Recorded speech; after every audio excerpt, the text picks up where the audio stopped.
বিসমিল্লাহির রহমানির রহিম। আসসালামু আলাইকুম রহমতুল্লাহি ওয়া বারাকাতুহু। দশমিক বিডি চ্যানেলের পক্ষ থেকে তোমাদের সবাইকে স্বাগতম।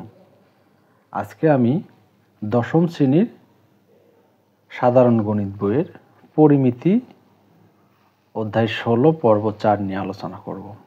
এ পর্বে আমি তোমাদের অনুশীলনী 5 নাম্বার যে অঙ্কটা আছে এটা দিয়ে শুরু করব।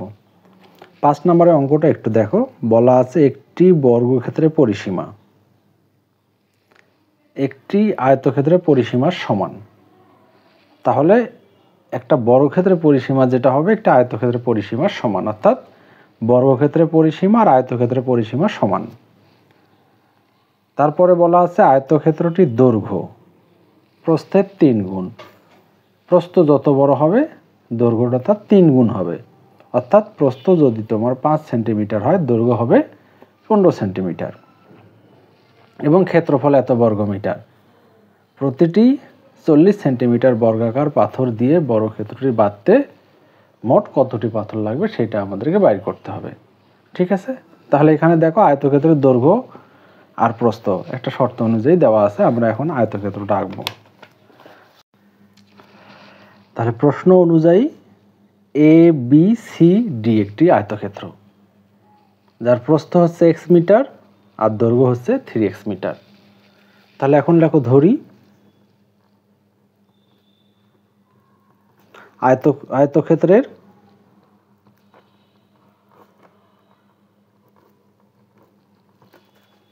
প্রস্থ x মিটার। তাহলে আয়তক্ষেত্রের দৈর্ঘ্য 3x মিটার এবং আয়তক্ষেত্রের ক্ষেত্রফল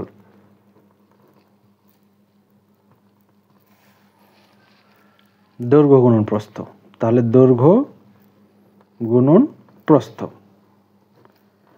তাহলে এটাকে আমরা বলতেছি 3x স্কয়ার বর্গ মিটার। ঠিক আছে, তাহলে দেখো যে আয়তক্ষেত্রটা ধরে নিলাম তার একটা দৈর্ঘ্য প্রস্থ এবং ক্ষেত্রফল বাইর করে নিলাম, আর এখানে একটা ক্ষেত্রফল দেওয়া আছে দেখো 768 বর্গ মিটার। তাহলে এই ক্ষেত্রফল আর ওই ক্ষেত্রফল সমান লেখা যায় না? তাহলে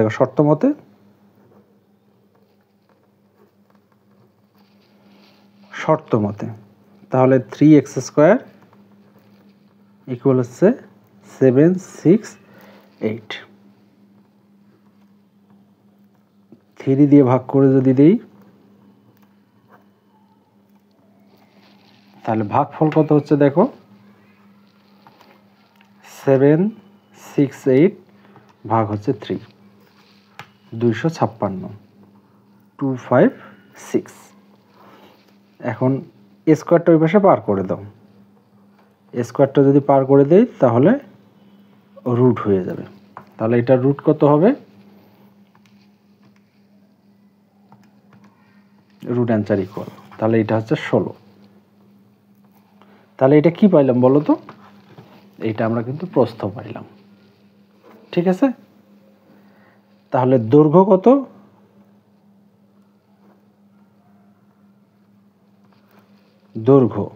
দৈর্ঘ্য হচ্ছে 3x মিটার। তাহলে 3x মিটার, তাহলে এখানে হচ্ছে 3 গুণন 16 মিটার। তাহলে 3 16 কত হয়? 48 মিটার। ঠিক আছে, আসলে আমাদের লক্ষ্যটা কি বলতো? আমাদের লক্ষ্য হচ্ছে আয়তক্ষেত্রের পরিসীমা বাইর করা। তাহলে পরিসীমা বাইর করতে গেলে দৈর্ঘ্য প্রস্থ লাগবেই, আর আয়তক্ষেত্রের পরিসীমা পাইলে আমরা বর্গক্ষেত্রের পরিসীমা পাবো। তারপর আমাদেরকে ওই বর্গক্ষেত্রটি বাঁধতে কতটি পাথর লাগবে সেটা আমরা বাইর করবো। আগে আয়তক্ষেত্রের পরিসীমাটা বাইর করি। তাহলে আয়তক্ষেত্রের দৈর্ঘ্য পাইলাম, প্রস্থ পাইলাম, এখন আমরা পরিসীমা বাইর করব। পরিসীমা, অতএব পরিসীমা 2 ইন্টু দৈর্ঘ্য যোগ প্রস্থ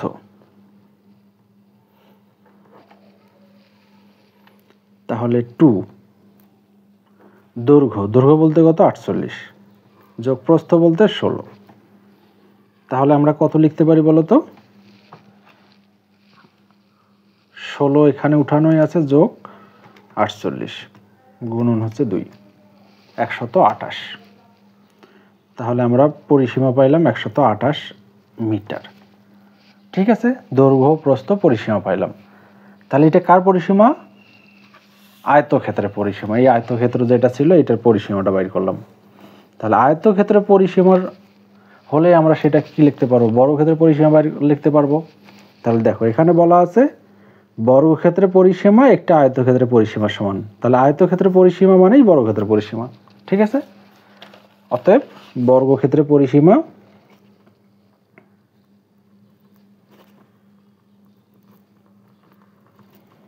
পরিসীমা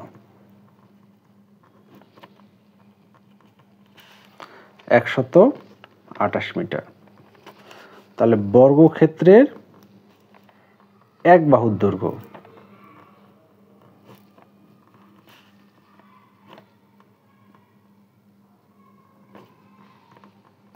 বর্গক্ষেত্রের পরিসীমা কি বলতো? 4 বাহুর যোগফল অর্থাৎ 4a। তাহলে এক বাহুর দৈর্ঘ্য বাইর করতে গেলে এটা আমাকে 4 দ্বারা ভাগ করতে হবে। তাহলে 128 ভাগ হচ্ছে 4, তাহলে 32 মিটার। এত মিটার কি পাইলাম? বর্গক্ষেত্রে এক বাহুর দৈর্ঘ্য পাইলাম। তাহলে বর্গক্ষেত্রের ক্ষেত্রফলটা বাইর করো তো। বর্গক্ষেত্রের ক্ষেত্রফল সূত্র মনে আছে? এক বাহু স্কোয়ার, তার মানে 32-এর উপর স্কোয়ার। 32-এর উপর যদি আমি স্কোয়ার করি তখন কত হবে? 1024 বর্গ মিটার। তাহলে এটা কি পাইলাম আমরা? এখন পাইলাম আমি এটা বর্গক্ষেত্রের ক্ষেত্রফল। তাহলে এই ক্ষেত্রফল বিশিষ্ট বর্গক্ষেত্রটা বাঁধতে কি পরিমাণ পাথর লাগবে সেইটা আমাদেরকে বাইর করতে হবে। আচ্ছা, তাহলে এখানে দেখো তো কি দেওয়া আছে? পাথর সেন্টিমিটারে দেওয়া আছে। তাহলে প্রতিটি 40 সেন্টিমিটার বর্গাকার পাথর দিয়ে বর্গক্ষেত্র বাঁধতে মোট কতটি পাথর লাগবে? তাহলে সবগুলো আমরা কিসে বাইর করলাম? মিটারে। আর এটা আছে কিসে? সেন্টিমিটার। তাহলে এটাকে মিটারে প্রকাশ করো। পাথরটির ক্ষেত্রফল, তাহলে সেন্টিমিটার আছে, মিটারে প্রকাশ করতে হবে। তাহলে দেখো পাথর, তাহলে 0 পয়েন্ট আমাদের আছে কত আগে? 40 না? 40কে 100 দিয়ে ভাগ করো তো, 0.4। তাহলে এটাকে মিটারে আমরা প্রকাশ করতেছি 0.4 মিটার। যেহেতু ক্ষেত্রফল তাহলে এক বাহুর উপর স্কোয়ার, তাহলে এটা হচ্ছে বর্গ মিটার। তাহলে এটার উপর আমরা স্কোয়ার যদি করি 0.16 বর্গ মিটার। তাহলে কি বলছে? বর্গাকার পাথর দিয়ে বর্গক্ষেত্রে বাড়তে মোট কতটি পাথর লাগবে? তাহলে দেখো বর্গক্ষেত্রে বাড়তে মোট পাথর লাগবে, বর্গক্ষেত্রটি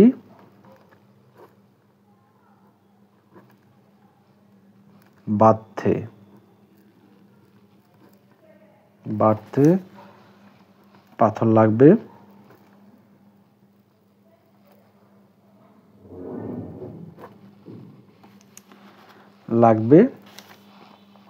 বর্গক্ষেত্রফলটাকে 1024 ভাগ হচ্ছে 0 পয়েন্ট সমান ভাগ অ্যান্সার ইকুয়াল 6400টি।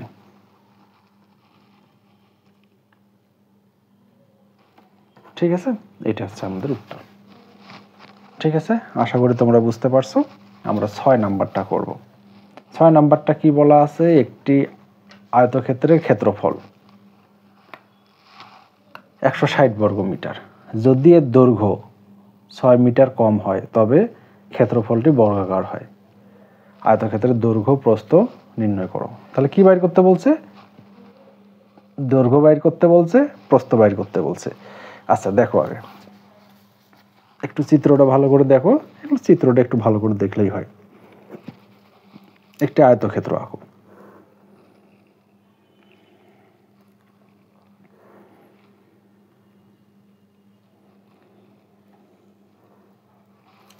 দেখো একটা আয়তক্ষেত্র দেওয়া আছে, নাম দিলাম হচ্ছে A B C D.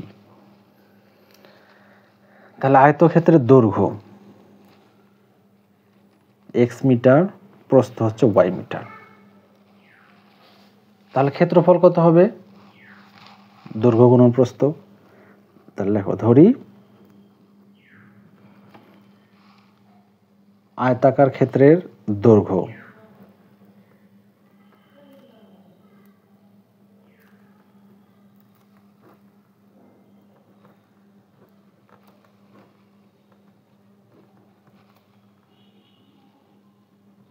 X metre,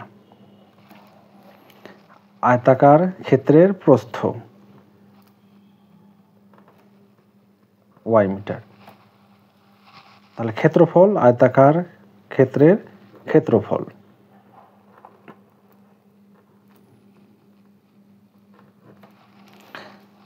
ঠিক আছে, এইটা হলো আমাদের যে দৈর্ঘ্য দেওয়া ছিল, প্রস্থ দেওয়া ছিল, তার ক্ষেত্রফল বাইর করলাম। এখন শর্ত দেখো, বলছে যদি দৈর্ঘ্য 6 মিটার কম হয় তবে সেটা ক্ষেত্রটি বর্গাকার হবে, মানে বর্গক্ষেত্র সমান হবে, মানে ওয়াই এর সমান হবে। যদি এর দৈর্ঘ্যটা 6 মিটার কম হয়, এই যে এখান থেকে 6 মিটার কমাই দাও, তাহলে এখান থেকে 6 মিটার আমি কমাই দিলাম, তাহলে x - 6 হয়ে গেল। তাহলে কার হবে? ওয়াই সমান, মানে বাহুটা তখন 4টা বাহুই সমান হয়, বর্গক্ষেত্র হয়ে যাবে। ঠিক আছে, তাই যদি হয় দৈর্ঘ্য প্রস্থ নির্ণয় করতে বলছে। তাহলে আমরা এখন দৈর্ঘ্য প্রস্থ বাইর করব। তাহলে এখন শর্ত মতে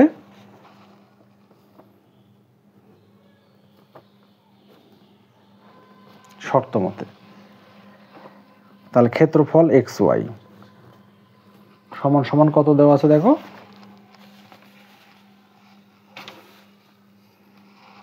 এখানে দেওয়া আছে ক্ষেত্রফল আছে 160 মিটার বর্গ মিটার, 160 বর্গ মিটার, এটা 1 নাম্বার দাও। আর দ্বিতীয় শর্তটা হচ্ছে যদি দৈর্ঘ্য 6 মিটার কম হয়, তাহলে এক্স এর যদি 6 মিটার কম হয় তাহলে কার সমান হবে? ওয়াই এর সমান হবে। আচ্ছা, এইটা দেওয়া হচ্ছে 2 নম্বর। এখান থেকে আমাদের এক্স ওয়াই এর মান বাইর করতে হবে। আচ্ছা, তাহলে এখানে লেখো 2 নং হতে পাই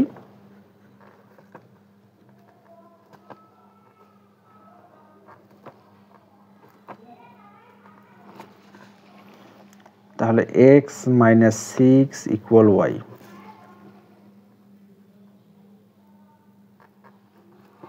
x ইকুয়াল y প্লাস 6, এটা 3 নাম্বার দাও।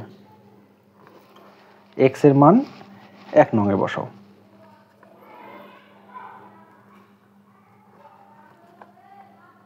মান 1 নং এ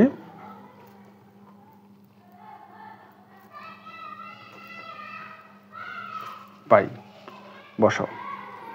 তাহলে y ইন্টু x এর পরিবর্তে বসাবো y প্লাস 6 ইকুয়াল হচ্ছে 160, এই যে এখানে বসাই দিলাম। ঠিক আছে, y দিয়ে গুণ করে দাও তো, y square 6y minus 160 equal 0। তাহলে আমাকে এটা লসাগু করতে হবে।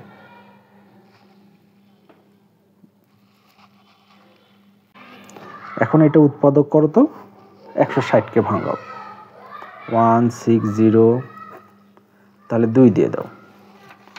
তাহলে 160কে যদি আমি 2 দিয়ে দেই, 160 ভাগ হচ্ছে 2, 80।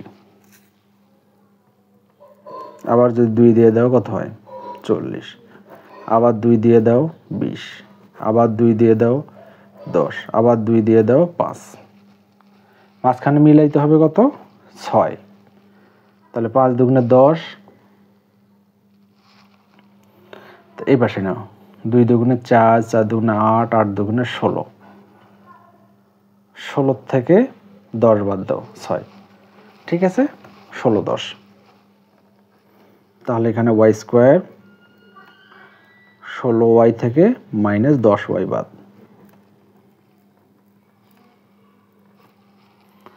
এই দুইটা থেকে y কমন নাও, y প্লাস 16 -10 কমন নাও, y মাইনাস মাইনাসে প্লাস 16। তাহলে এই দুইটা থেকে একটা কমন নাও তো, y প্লাস 16 y মাইনাস 10। তাহলে 0 ধরো, y প্লাস 16 অথবা y মাইনাস 10 ইকুয়াল 0। তাহলে এটা হচ্ছে গ্রহণযোগ্য নয়। কেন নয়? দৈর্ঘ্য প্রস্থ কখনো ঋণাত্মক হয় না। তাহলে এখান থেকে আমি নিচ্ছি y এর মান 10। এই মানটা আমি যদি 3 নম্বরে বসাই দেই তাহলে আমি x এর মান পাবো। তাহলে y এর মান 3 নং এ বসাই পাই।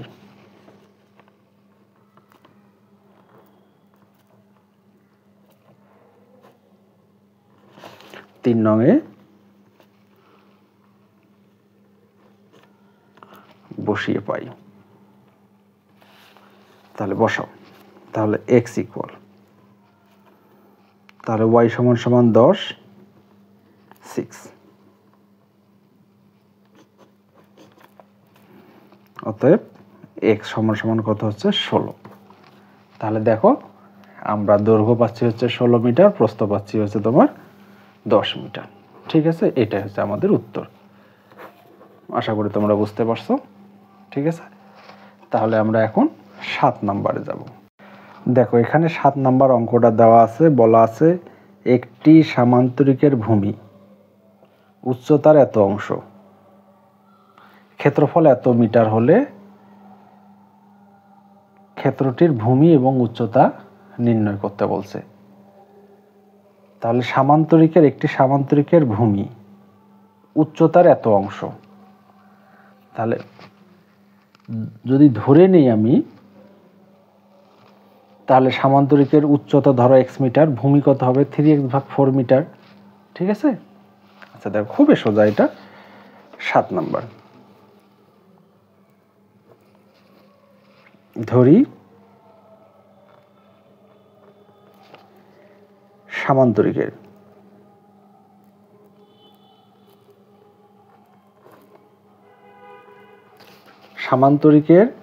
উচ্চতা হচ্ছে x মিটার,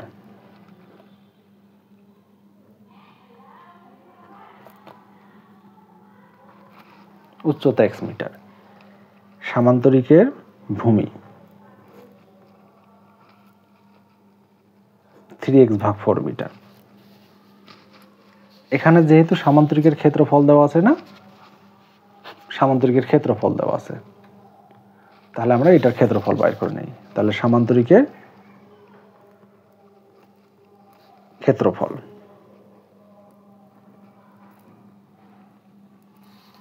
তাহলে ক্ষেত্রফল হচ্ছে 3x ভাগ 4 গুণন হচ্ছে x। তাহলে এখানে গুণ করি যদি আমি 3x স্কয়ার ভাগ হচ্ছে 4 বর্গ মিটার। তাহলে এটা ক্ষেত্রফল বাড়ি করলাম। আর প্রশ্নে একটা ক্ষেত্রফল দেওয়া আছে, শর্ত মতে লাগো, তাহলে আমরা দৈর্ঘ্য প্রস্থ পেয়ে যাব। তাহলে 3x স্কয়ার ভাগ হচ্ছে 4, আর এখানে কত দেওয়া আছে 363।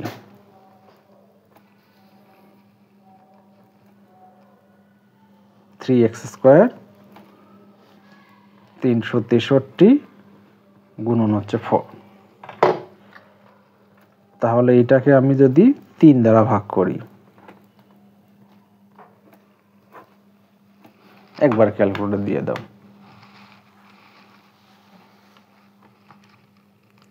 363 গুণন 4 ভাগ হচ্ছে 3, কত 400। এইটাকে ভাগ করে পাচ্ছি আমি 484। আর একবারে যদি আমরা রুট করি, তাহলে এটার রুট কত হবে, অ্যান্সার ইকুয়াল 22 মিটার। ঠিক আছে, তাহলে এখন দেখো এখান থেকে সামান্তরিকের উচ্চতা কত পাইলাম, উচ্চতাটা হচ্ছে 22 মিটার। তাহলে ভূমিটা কত হবে, অতএব ভূমি 3x ভাগ 4 মিটার। তাহলে 3x এর পরিবর্তে হচ্ছে 22 ভাগ 4 মিটার। তাহলে 22 গুণন 3 ভাগ হচ্ছে 4, 16.5। তাহলে 16.5 মিটার, এইটাই হচ্ছে আমাদের উত্তর। ঠিক আছে, আশা করি তোমরা বুঝতে পারছো।